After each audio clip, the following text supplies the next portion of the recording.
Hello everyone. चलिए start करते हैं आज के रिवीजन सेशन को।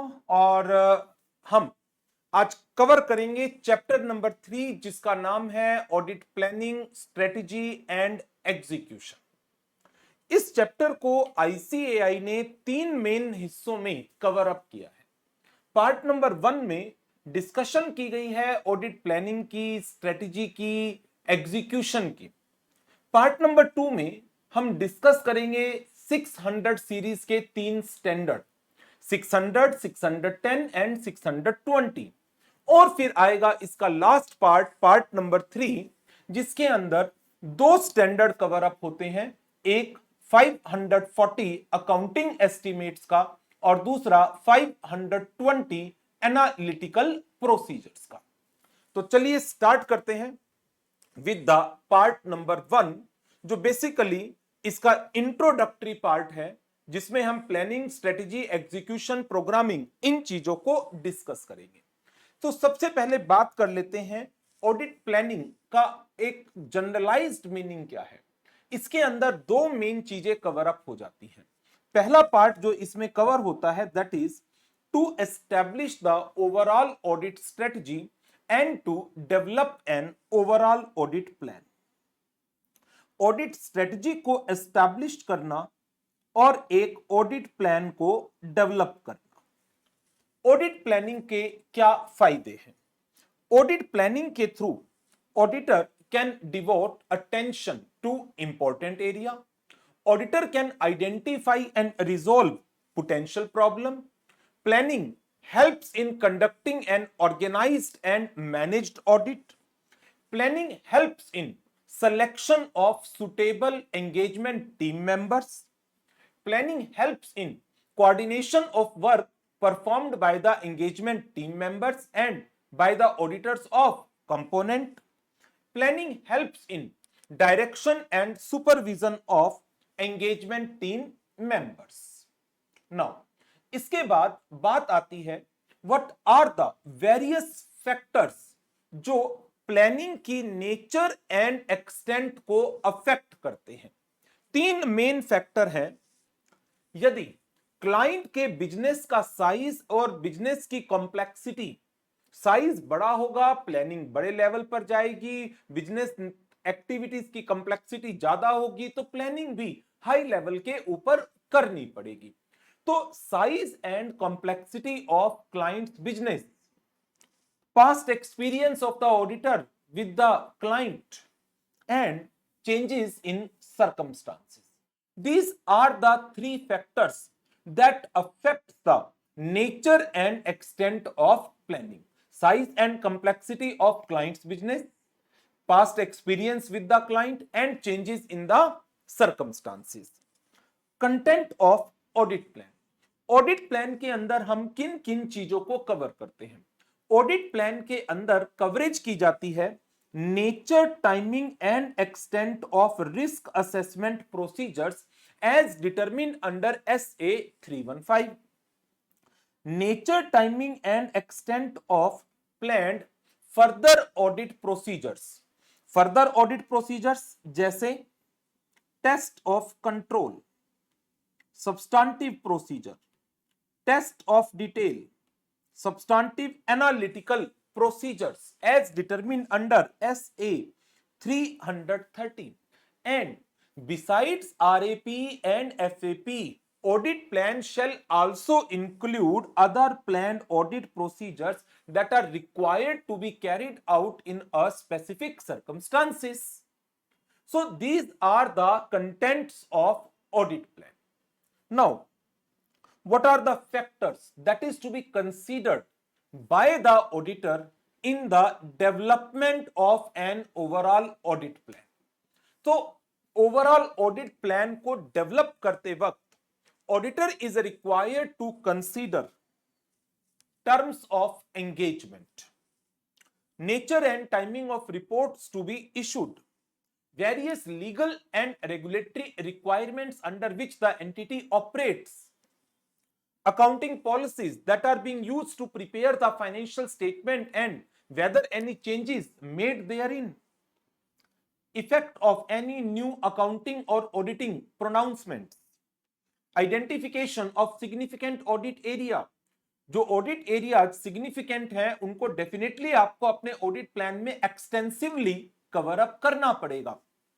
Setting of materiality levels, degree of reliance on internal control, nature and extent of audit evidences to be obtained. जिस extent तक आपको ऑडिट एविडेंस कलेक्ट करने हैं, जिस नेचर के ऑडिट एविडेंस कलेक्ट करने हैं, उसी की अकॉर्डिंगली आपको अपने प्रोसीजर्स को परफॉर्म करना पड़ता है. और प्रोसीजर की नेचर, टाइमिंग, एक्सटेंट का डिस्क्रिप्शन ही ऑडिट प्लान का मेन पार्ट होता है.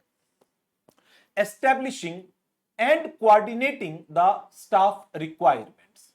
सो while developing an overall audit plan, auditor is required to consider these factors. Exam में क्वेश्चन आता है तो 4 या 5 नंबर का क्वेश्चन आता है तो हाफ मार्क होगा एक फैक्टर का. 4 नंबर का क्वेश्चन आता है 8 पॉइंट लिखिए, 5 नंबर का क्वेश्चन आता है 10 पॉइंट लिखिए. तो ये था हमारा topic about the various factors that are to be considered in development of overall audit plan. Now, अब बात करते हैं कि जो ये प्लानिंग एक्टिविटी है, क्या ये एक वन टाइम एक्टिविटी है, क्या ये एक डिस्क्रीट फेज है ऑडिट का, या फिर it is a continuous process. It is a continuous process जो कब स्टार्ट होता है, from the end of previous audit और कंटिन्यू रहेगा till the end of current period audit engagement. Planning is not a discrete phase of an audit, rather it is a continuous process. It begins shortly after the completion of previous audit and continue until the completion of current audit engagement. Planning includes consideration of timings of certain activities. At what time an activity is to be carried out. Planning includes consideration of certain audit procedures that needs to be completed. कुछ audit procedures इस nature के होते हैं जो आपको FAP से पहले perform करने होंगे. और एफएपी से पहले जो प्रोसीजर्स परफॉर्म होते हैं बेसिकली वो क्या होते हैं, आरएपी. और आरएपी के थ्रू आप करते क्या हैं, we need to identify and assess risk of material misstatement at financial statement level and the assertion level. So, some audit procedures need to be completed prior to the performance of FAP. For example, planning includes need to consider certain matters like what are the analytical procedures that are to be used while performing risk assessment procedures? Obtain a general understanding of legal and regulatory framework that is applicable to the entity and how the entity is complying with that framework. Determination of materiality, involvement of expert, and performance of other risk assessment procedure. So, prior to performing the FAP, auditor is required to perform RAP. और RAP से भी पहले आपको अपनी planning में इन चीजों को देखना होगा कि क्या एनालिटिकल प्रोसीजर्स RAP का पार्ट बनेंगे, लीगल एंड रेगुलेटरी रिक्वायरमेंट्स की अंडरस्टैंडिंग लेनी होगी हमें, मटेरियलिटी लेवल्स को डिटरमिन करना होगा, to what extent experts are to be involved and what are the other risk assessment procedures that are to be performed. Now इसके बाद फिर एसए 300 जिसमें ये सब बातें कवर अप की गई हैं, जिसका नाम ही है planning and audit of financial statement, उसका एक टॉपिक है that is preliminary engagement activities. Preliminary engagement activities. So auditor is required to undertake the following activities at the beginning of current audit engagement. तो current audit engagement की beginning पर आपको कुछ activities को perform करना है. कौन सी एक्टिविटीज को परफॉर्म करना है? Number 1, you need to perform the procedures required by SA 200 regarding continuance of client relationship and specific audit engagement. Means we need to consider क्या क्लाइंट के साथ अपनी रिलेशनशिप को हमें कंटिन्यू करना है और क्या हम इस ऑडिट एंगेजमेंट को कंटिन्यू करें या ना करें. So we need to perform the procedures as required by SA 220 regarding the continuance of client relationship and specific audit engagement. At the same time, we need to evaluate compliance with ethical requirement including independence as required by SA 220. क्या हम अपनी ethical requirements को including independence comply कर पाएंगे. और number 3, establish understanding of terms of engagement as required by SA 210. क्या client के साथ एंगेजमेंट टर्म्स की एक क्लियर अंडरस्टैंडिंग म्यूचुअल बेसिस पर कि दीज आर द एक्टिविटीज जो मेरी रिस्पॉन्सिबिलिटीज का पार्ट बनती हैं and the same time financial statement के रेफरेंस में मैनेजमेंट आपकी क्या क्या जिम्मेदारियां हैं, whether the terms of engagement are mutually agreed with. So preliminary engagement activities के अंदर 3 एक्टिविटीज को हम कवर अप करते हैं. प्रोसीजर्स रिगार्डिंग क्लाइंट एक्सेप्टेंस या continuance and specific audit engagement, evaluating compliance of ethical requirements including independence, and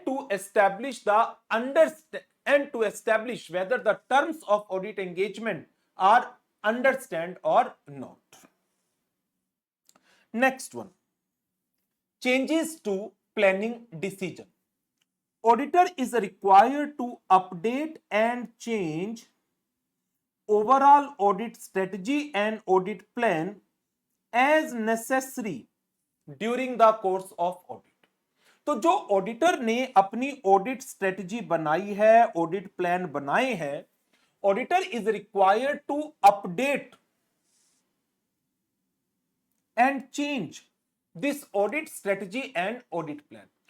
और audit strategy में, audit plan में चेंजेस की रिक्वायरमेंट कब अराइज होती है? वो रिक्वायरमेंट अराइज होती है as a result of unexpected events, जो आपने एक्सपेक्ट नहीं किए थे. जब आपने जिस इवेंट को एक्सपेक्ट ही नहीं किया तो आपने उसकी अकॉर्डिंग स्ट्रेटजी एस्टैब्लिश नहीं की, आपने उसकी अकॉर्डिंग प्लान्स को डेवलप नहीं किया.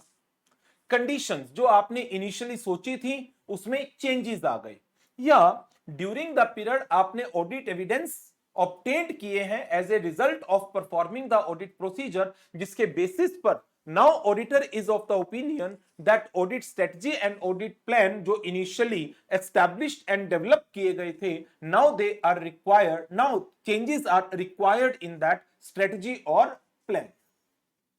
Based on revised consideration of the assessed risk, auditor need to modify the nature, timing, extent of further audit procedure.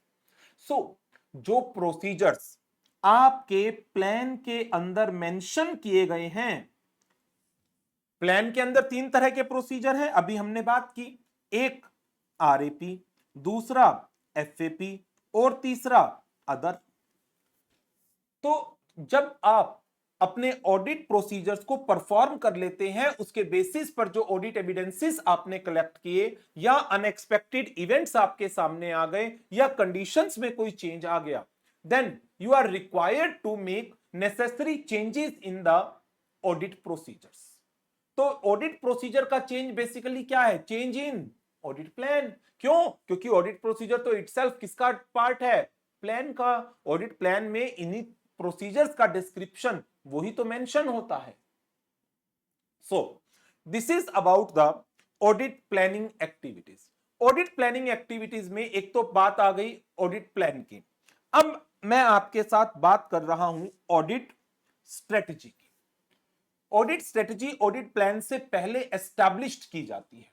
तो auditor is required to establish an overall audit strategy that determines scope, timing and direction of audit and guide the development of audit plan.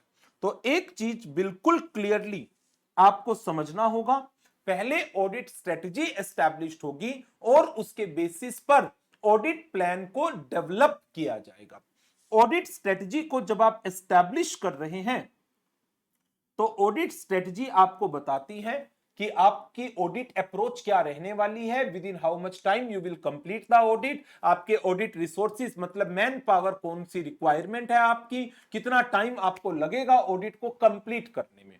यहां procedure की timing की बात नहीं हो रही, यहां पर बात हो रही है ऑडिट के कंप्लीशन टाइमिंग की।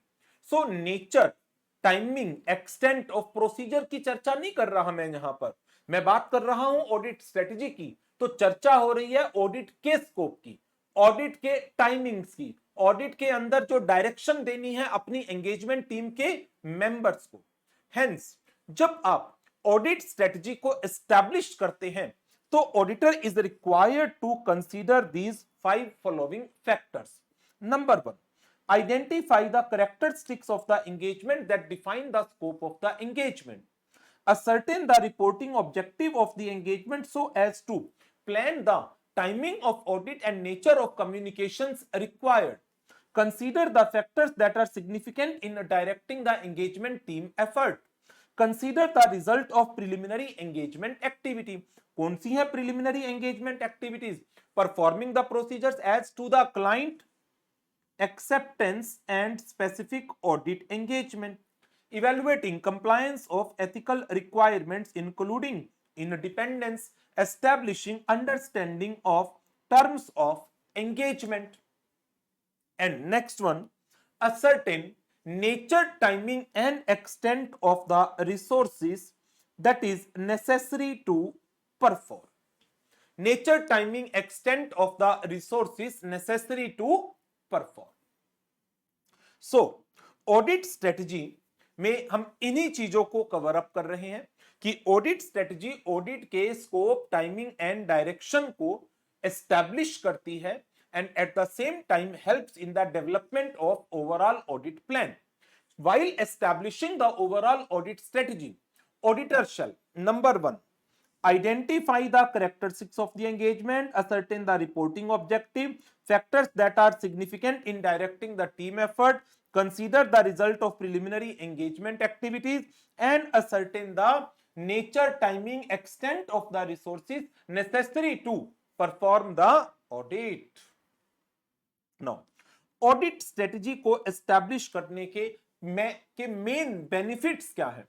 ऑडिट स्ट्रेटजी की एस्टैब्लिशमेंट से आप मैन पावर को प्रॉपर तरीके से मैनेज कर सकते हैं, उनकी टाइमिंग्स को डिसाइड कर सकते हैं, बेटर मैनेज कर सकते हो उसको, कौन से पर्सन को एम्प्लॉय करना है, किस नंबर में एम्प्लॉय करना है, वो सब चीजें आपको to a greater extent help मिलती है। Audit strategy help in employment of qualitative resources. Audit strategy help in allocation of appropriate quantity of resources. तो जो पर्सन आप एंगेज कर रहे हैं इस ऑडिट वर्क को करवाने के लिए, उनकी क्वालिटी और उनकी क्वांटिटी का एलोकेशन दोनों ऑडिट स्ट्रेटजी की मदद से एप्रोप्रिएट तरीके से हैंडल किए जा सकते हैं। इसके साथ साथ determining timing of deployment of resources and better management of resources in terms of direction, supervision, timing of team meetings etcetera. तो 4 मेन बेनिफिट है जो ऑडिट स्ट्रेटजी के रेफरेंस में हम डिस्कस कर रहे हैं। Number 1, employment of qualitative resources, allocation of appropriate quantity of resources, determining timing of deployment of resources and better management of resources in terms of direction, supervision and timing of team meetings etc. अब question arise होता है कि audit strategy and audit plan, इन दोनों के बीच में आपस में क्या रिलेशन है? Relationship between audit strategy and audit planning. Audit strategy and audit planning both are interrelated to each other. Because एक में चेंज करोगे तो डेफिनेटली दूसरे में चेंज की रिक्वायरमेंट आएगी. Change in one would result into change in other. Audit strategy is prepared before the audit plan because audit strategy आपको audit का स्कोप, टाइमिंग, डायरेक्शन प्रोवाइड करती है, जबकि audit plan nature, timing and extent of audit procedures का description provide करता है. Audit strategy helps in development of overall audit plan. तो audit strategy पहले बनाई जाएगी ऑडिट प्लान से, एंड ऑडिट प्लान हम कह सकते हैं they are based on the audit strategy. अब क्योंकि ऑडिट प्लान के अंदर डिटेल्ड डिस्क्रिप्शन होता है ऑडिट प्रोसीजर का, तो दोनों में से ज्यादा डिटेल कौन प्रोवाइड करेगा? Of course audit plan. Audit plan contains more detail than overall audit strategy. Audit strategy आपको गाइडलाइंस प्रोवाइड करती है in developing the audit plan. तो ये था हमारा topic as to the audit strategy का. नाउ आगे बढ़ते हैं. हमारा नेक्स्ट टॉपिक है that is audit programming and stages of audit execution. तो पहले बात कर लेते हैं ऑडिट प्रोग्राम की. ऑडिट प्रोग्राम क्या है? कि जो आपने ऑडिट स्ट्रेटजी एस्टैब्लिश की, जो आपने ऑडिट प्लान डेवलप किया, तो उन सबको आप एक रिकॉर्ड बना लीजिए जिसमें आप सारी चीजों की डिटेल कवर करेंगे कि इस प्रोसीजर्स को परफॉर्म करने के लिए क्या टेक्निक्स अप्लाई की जाएंगी, कौन सा पर्सन इस एक्टिविटी को करेगा, किस समय करेगा, क्या ऑब्जेक्टिव है जिसके साथ इस एक्टिविटी को परफॉर्म किया जाएगा. तो वो डॉक्यूमेंट क्या कहलाता है? Written record of audit procedures, audit techniques that are to be carried out while performing the audit is known as the audit program. So audit program is a detailed plan of work that comprise of techniques and procedures and may also contains objective for each audit steps. What are the matters to be considered while developing an audit program? Nature of business, overall plan क्या है, system of internal control and accounting procedure, size and structure of business organisation, information regarding organisation, accounting policies that are being followed by the entity, any changes in the policies. जो programme एक बार बनाया गया क्या वो rigidly followed होगा? Rigidly मतलब कि जो उसमें लिखा है बस वही फॉलो करना है, उसके अलावा कोई चेंज नहीं करना? नो. क्या एक ऑडिट प्रोग्राम सारी एंटिटीज की ऑडिट पर अप्लाई कर सकते हो? नो. क्या एक ऑडिट प्रोग्राम एक एंटिटी पर ओवर अ पीरियड 4 साल 5 साल अप्लाई कर सकते हो? Generally no, because entity to entity business activities differ करती हैं, साइज डिफर करता है, और period to period, year to year nature of business operation may also take changes, and hence there are certain circumstances which require changes in the audit program. If there is a substantial increase in volume of turnover, there is a significant change in accounting procedure, auditor's observation as to the ineffective internal control, substantial increase in book debt or inventory, suspicion as to the misappropriation of the assets. So ये कुछ circumstances हैं जो बताए गए हैं कि यदि ये सर्कमस्टांस सामने आता है then there may arise a requirement of changes. तो चेंजेस की रिक्वायरमेंट अराइज हो सकती है. Next, sample audit program for carrying out the audit of a movie theatre complex. ये एक बड़ा अलग सा मैंने एक एग्जांपल डाला है, इसलिए डाला है कि ये पास्ट पुराने सिलेबस में 2-3 बार एग्जाम में आरटीपीज में पूछा है, और इवन शायद नए स्टडी मटेरियल के अंदर भी इंस्टीट्यूट ने इसका क्वेश्चन डाला है. तो क्या क्या चीजें हमारे ऑडिट प्रोग्राम का पार्ट बनेंगी while carrying out the audit of a movie theatre या cineplex?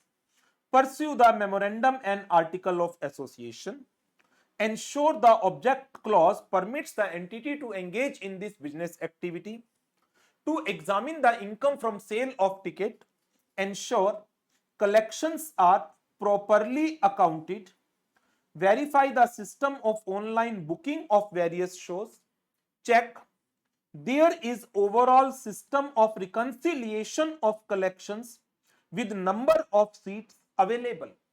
So, in relation to sale of tickets, proper accounting of collection, examination of online booking of various shows, and reconciliation of collection with the number of seats available. Verify the internal control system and its effectiveness relating to income from cafe, shops, pubs, game zone, etc. that is working within the theater. Verify the system of control relating to income from advertisements. Verify the system of collection from parking area. Verify the payments to distributor. Verify the system of payment of salaries and other benefits to the employees. तो ये कुछ points हैं that are to be covered while carrying out the audit of a movie theater complex. और most of the points इसके revenue से related है. Next, stages of audit execution. Stage 1, planning. During the planning, auditor is required to establish audit strategy and develop overall audit plan.